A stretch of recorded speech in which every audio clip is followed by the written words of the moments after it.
ఏ విధంగా లెక్కిడిపులు పెట్టి ఇతర దేశాలకు పంపిస్తామని చెప్పి వాళ్ళని మభ్యపెట్టి పాపం ఈ విధంగా అన్ని రకాల ప్రలోభ పెడుతున్నారో ఇది ఒకటి. ఇది దాదాపుగా దారుణం ఏంటంటే చంద్రబాబు నాయుడు గారు చెప్పాడు, మొన్న లోకేష్ బాబు చెప్పాడు, ఆయన ఏమని, వాట్సాప్ గవర్నెన్స్. వాట్సాప్ గవర్నెన్స్ రాలేదు కానీ వాట్సాప్ డెలివరీలు వచ్చాయి.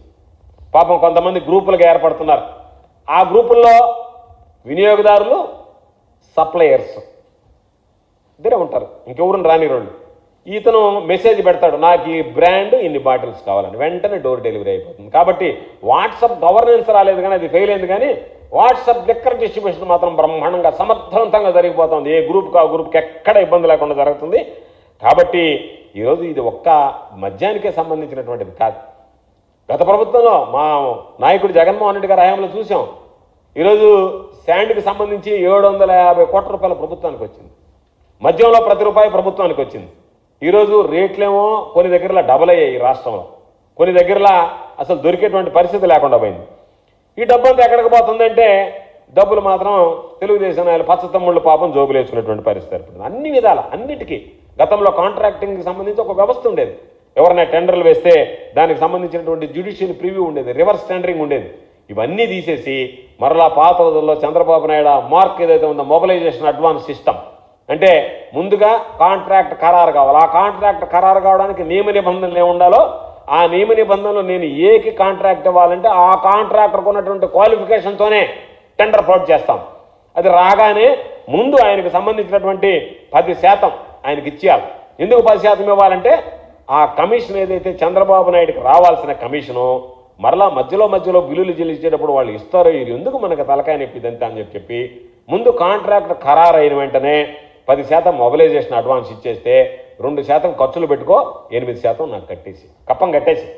కాబట్టి క్లియర్గా అడ్మినిస్ట్రేషను ఈ పొలిటికల్ అడ్మినిస్ట్రేషన్ చెప్పాడు, నా అడ్మినిస్ట్రేషన్ చాలా క్లియర్గా ఉంటుంది. కరప్షన్ కూడా క్లియర్గా పెట్టుకున్నాడు. మరలా రేపటితో లావాదేవీలు ఏం లేదు, నీకు టెండర్ ఇచ్చేసా 10% మొబిలైజేషన్ మాత్రం ఎక్కడ తెచ్చి కూడా ఇవ్వలే, డబ్బులు కూడా ఎక్కడ ఇబ్బంది పడబడలే, పాపం ఎక్కడ అప్పు సొప్పు తెచ్చి కూడా ఇవ్వలే. ప్రభుత్వం 10% మొబిలైజేషన్ అడ్వాన్స్ కింద నీకు ఇచ్చేస్తుంది. ఇచ్చిన వెంటనే 2% నువ్వు ఖర్చులు పెట్టుకో, 8% తీసుకొచ్చి వెనక్కి కట్టేస్తే తర్వాత నువ్వు వర్క్ చేసుకో. అంతే తప్ప మధ్యలో ఆయనకి ఎంత బిల్లు ఇచ్చారో ఆ బిల్లుకి ఎంత పేమెంట్ ఎన్ని ఏమి లేకుండా ఒక స్ట్రీమ్ లైన్ కరప్షన్ అడ్మినిస్ట్రేషన్ తీసుకొచ్చేసాడు. ఆ కరప్షన్లో కూడా స్ట్రీమ్ లైన్ తీసుకొచ్చేసాడు. దానికని ఈరోజు ఎక్కడ పడితే అక్కడ నియోజకవర్గాల్లో సరే నగరాల్లో వాటిలో వదిలేస్తే చివరికి గ్రామాల్లో కూడా ఎక్కడ వెళ్ళినా ప్యాకాట క్లబ్లు అంటే ఈ జూదం సప్త వ్యసనాలు. ఎక్కడన్నా వెళ్తే ప్యాకాట క్లబ్లు, ఎక్కడికన్నా వెళితే అనాథరైజ్డ్ బార్లు. ఈ నెల్లూరు జిల్లాకు సంబంధించి నేనే వీడియోలతో సహా ఇదిగో ఇక్కడ అనాథరైజ్డ్ లిక్కర్ బార్ పర్మిట్ రూములు పెట్టి నడుపుతున్నారని చెప్పి ఫోటోలు వాటిలతో పెడితే జిల్లా కలెక్టర్ గారికి పెట్టాం, ఎక్సైజ్ డిపార్ట్మెంట్కి పెట్టాం, జాయింట్ కలెక్టర్ గారికి పెట్టాం. అన్నీ పెడితే లొకేషన్స్తో సహా పెడితే వీళ్ళు పట్టించుకోలే.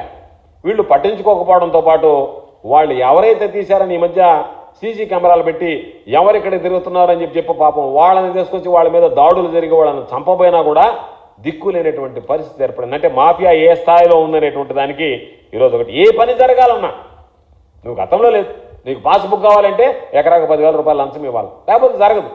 ఎందుకు జరిగింది ఈ సిస్టము? పైనుంచి కింద దాకా ఈ ప్రభుత్వంలో లంచాలు మరిగారు కాబట్టి ప్రతి ఒక్కడు లంచావతారం ఎత్తేటువంటి అవకాశం ఏర్పడింది. ఏదైనా సరే లేఅవుట్ వేయాలి అంటే ఎమ్మెల్యేకి ఎకరాకి ఎంత, మా ఎమ్మెల్యే సోమిరెడ్డి అయితే బ్రహ్మాండంగా ఉన్నాడు. ఎంతమంది లేఅవుట్లు వేస్తారా, ఎంత లేఅవుట్లు వేస్తే ఎంత డబ్బులు వస్తాయా? లేఅవుట్కి డబ్బులా? బుద్ధిమాలిన విధవలు కాకపోతే అపార్ట్మెంట్లు కట్టాలంటే డబ్బులా? ల్యాండ్ కొని రిజిస్టర్ చేయించుకోవాలంటే డబ్బులా? ఏదైనా బిల్డింగ్ కట్టుకోవాలంటే డబ్బులా? వాటికి సంబంధించి లేకపోతే రకరకాలైనటువంటి సమస్యలా? వాళ్ళు కట్టుకున్నా ఇబ్బంది పెట్టడం, ఎవరినో ఒకరిని పంపించడం, ఏదో ఒక విధంగా ప్రతిదానికి. కాబట్టి మాట ఇస్తే దాన్ని నెరవేర్చేటువంటి దమ్ము ధైర్యం ఉన్నటువంటి నాయకుడు మా జగన్మోహన్ రెడ్డి గారు. గర్వంగా చెప్పాలి. ఈరోజు మేము మాట్లాడడం కాదు, కనీసం ఇటు కూటమి ప్రభుత్వం వచ్చినటువంటి ఈ 8 నెలల కాలంలోనే ప్రజలు అనేటువంటి మాట జగన్మోహన్ రెడ్డి గారు చెప్పేటువంటి ఇచ్చాడు, పొరపాటు చేశాం, చంద్రబాబు నాయుడు ఈరోజు మనల్ని మోసం చేస్తున్నాడు అనేటువంటిది ఈరోజు ప్రజలందరూ కూడా చంద్రబాబు నాయుడు నైజం చెప్పి ఎగ్గొట్టడం అనేటువంటిది ఇది ప్రజల్లో ప్రతి ఒక్కరిలో కూడా ఈరోజు ప్రారంభమైనటువంటి పరిస్థితి. అందుకనే ఈరోజు సూపర్ 6 లేవు.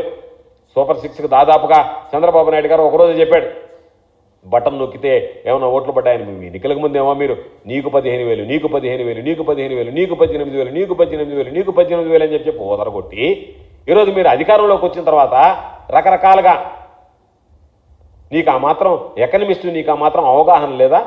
సూపర్ 6 ఎట్టా అమలు చేయాలనేటువంటి దాని మీద నువ్వే చెప్పావు కదా, 14 లక్షల కోట్లు ఉంది, అప్పు అయిపోయింది, అయినా నేను అమలు చేస్తాను ఒక ఆయన చెప్తాడు. అమలు చేయకపోతే నా కాలర్ పట్టుకోండి అని చెప్పి ఒక ఆయన చెప్తాడు. నేను మధ్యలో మధ్యవర్తిగా ఉండి ఇవన్నీ చేస్తానని చెప్పి పవన్ కళ్యాణ్ చెప్పాడు. ఇవన్నీ రికార్డ్స్. ఈరోజు ఎవ్వరు లేదు, అందరూ మొహం చెప్పి చేశారు. చంద్రబాబు నాయుడు చెప్పినవి ఈకపోగా ఈయనటువంటి వాటిని విన్నంగా ఈరోజు వాటన్నిటికి మీద కూడా రకరకాలైనటువంటి పనులు, రకరకాలైనటువంటి భారం, అదనపు భారం మోపి వాటన్నిటిని కూడా ఈరోజు ఇబ్బంది పడేటువంటి పరిస్థితి ఏర్పడింది. కాబట్టి చంద్రబాబు నాయుడు మాత్రం సింపుల్ దోచుకో, పంచుకో, తినుకో అనేటువంటి విధంలో ఉన్నాడు తప్ప ప్రజలకు మనం ఇచ్చినటువంటి హామీలు నెరవేర్చాలనేటువంటిది లేదు. అందుకనే సంక్షేమ పథకాలు నిల్ బాబు పరిపాలనలో స్కాములు ఫుల్ అన్నట్టుగా తయారైపోయింది. ఏది చూసినా సరే స్కాములకు దారి తీయడం, ఏ విధంగా నాకు అదనంగా లాభం నాకు వ్యక్తిగతంగా వస్తుందనేటువంటి తప్ప రాష్ట్ర ప్రజల గురించి ఆలోచన చేసేటువంటి పరిస్థితులు లేడు. దానిలో భాగంగా ఈరోజు ఎక్కడ ఒక్క హామీ కూడా దోపిడీలో మాత్రం తగ్గడం లేదు, హామీలకు మాత్రం నోచుకునేటువంటి పరిస్థితి కనిపించడం లేదు. కాబట్టి ఈరోజు ప్రజల్లో ఉండేటువంటి తీవ్ర వ్యతిరేకత ఖచ్చితంగా వైఎస్ఆర్ కాంగ్రెస్ పార్టీ ప్రతి విషయంలో కూడా ప్రజలకు సంబంధించి చంద్రబాబు నాయుడు ఇచ్చి హామీలను ఎగ్గొట్టడంలో కానీ, అదనపు భారం మోపడంలో కానీ, ప్రజలను వంచడంలో కానీ, మోసగించి తను లాభపడడంలో కానీ అన్ని రకాలైనటువంటి వాళ్ళ మీద, ప్రజలకి ఈ సమాజానికి జరిగేటువంటి నష్టం మీద ఖచ్చితంగా వైఎస్ఆర్ కాంగ్రెస్ పార్టీ ఈ దోపిడీకి, బాబు పరిపాలనలో జరుగుతున్నటువంటి దోపిడీకి అడ్డుకట్ట వేయడానికి మేము అందరం కూడా ఖచ్చితంగా ప్రయత్నం చేస్తాం. ఎన్నికలకు ముందు చంద్రబాబు ఇచ్చినటువంటి హామీలు అన్నీ కూడా నెరవేర్చేంత వరకు కూడా వైఎస్ఆర్ కాంగ్రెస్ పార్టీ ఊరుకునేటువంటి ప్రసక్తి ఉండదు. ప్రజాక్షేత్రంలో నిలదీస్తాం. మీ అందరి ముందు కూడా మిమ్మల్ని నిలదీసి చంద్రబాబుని నువ్వు ఏ విధంగానైనా సరే ప్రజలకు ఇచ్చినటువంటి సూపర్ 6తో పాటు అనేక రకాలైనటువంటి 50 సంవత్సరాల తర్వాత నువ్వు బీసీలకు ఇస్తానన్నటువంటి పెన్షన్ల దగ్గర నుంచి పాపం అనుకుంటున్నాడు నేనేదో చెప్పాను నాకు మతిమరుపు కాబట్టి ప్రజలకు కూడా నాలాగే మతిమరుపు ఉంటుంది మర్చిపోతాను అనుకుంటున్నావేమో. మేమందరం ఉన్నాం. మేము చంద్రబాబుకి, కూటమి పెద్దలకు అందరికీ గుర్తు చేస్తూనే ఉంటాం. చంద్రబాబు ఇచ్చినటువంటి అన్ని హామీలు, ఆ హామీలన్నీ అమలయ్యేటువంటి విధంగా ఖచ్చితంగా చర్యలు తీసుకుంటాం తప్ప ఎక్కడా కూడా చంద్రబాబుని విడిచిపెట్టేది ఉండదు.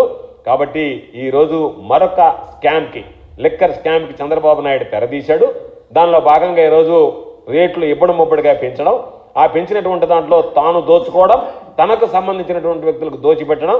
పాపం ఎవరైతే అమాయకులు నమ్మి చంద్రబాబుకు ఓట్లు వేశారో పాపం మందు బాబుల్ని పదే పదే ప్రతి సమావేశంలో వాళ్ళని ప్రలోభ పెట్టి ఓట్లు వేయించుకుని ఈరోజు వాళ్ళని మోసం చేయడం మాత్రం ఈ గోస్తా, ఇది చంద్రబాబు నాయుడికి ఈ పాపం వాళ్ళ దగ్గర మభ్యపెట్టి ఓట్లు వేయించుకుని ఈరోజు వాళ్ళని మోసగించి వాళ్ళ మీద అదనపు మారం ఆ కుటుంబాలు చితికిపోయేటువంటి విధంగా చంద్రబాబు నాయుడు ప్రవర్తించడం చంద్రబాబు నాయుడికి తగదు అని చెప్పి ఈ సందర్భంగా స్పష్టం చేస్తుంది.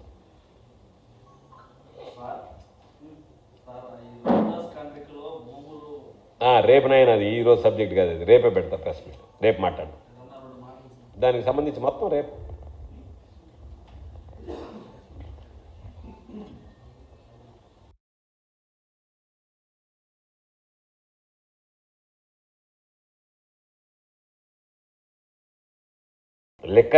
లిక్కర్ రేట్లకు సంబంధించి బాదుడు కార్యక్రమాన్ని, ఎందుకంటే చంద్రబాబు నాయుడు బాదుడు కార్యక్రమం కొనసాగింపులో భాగంగా లిక్కర్ రేట్లకు సంబంధించి నిన్ననే జీవో ఇష్యూ చేశాడు. ఈ రోజు నుంచి ఆంధ్ర రాష్ట్రంలో లిక్కర్ రేట్లు పెరగడం జరిగింది. ఈ ఒక్కసారి మనం చూస్తే